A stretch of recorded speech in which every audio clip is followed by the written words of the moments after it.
মীর জাফরও চমকে যাবে। কাতার গোপনে ইসরায়েলের সঙ্গে চুক্তি করেছে।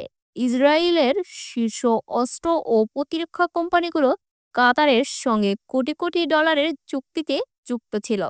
এই চুক্তিগুলো অনুমোদন দিয়েছে স্বয়ং বেন্যামিন নেতানিয়াহু। উল্লেখযোগ্য, এই সব চুক্তি সম্পন্ন হয়েছিল ৭ই অক্টোবর হামলার আগেই। দোহায় হামাস নেতাদের লক্ষ্য করে ইসরায়েলি বিমান হামলায় তীব্র নিন্দা জানিয়েছে কাতার। কাতারের ভাষায় এটি কাপুরুষোচিত হামলা এবং আন্তর্জাতিক আইনের স্পষ্ট লঙ্ঘন। গত মঙ্গলবার এই হামলার দায় স্বীকার করেছে ইসরায়েল। হামলায় প্রাণ হারিয়েছে হামাসের ৫ সদস্য ও একজন কাতারি কর্মকর্তা। তবে হামাসের আলোচক দল কিংবা শীর্ষ নেতৃত্বের কোনো ক্ষতি হয়নি।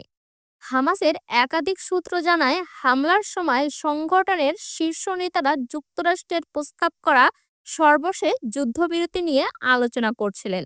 বৈঠকে উপস্থিত ছিলেন নির্বাসিত গাজা প্রধান ও শীর্ষ আলোচক খলিল আল হায়া।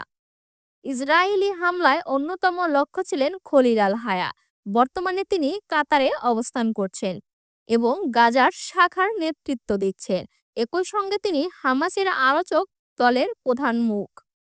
ইসমাইল হানিয়া ও ইয়াহিয়া সিনওয়ার নিহত হওয়ার পর থেকে আল হায়ার গুরুত্ব আরও বেড়ে যায়। ২০২৪ সালে হামাসের অস্থায়ী ৫ সদস্যের নেতৃত্ব পরিষদ গঠিত হলে তিনি তার অন্যতম সদস্য হন।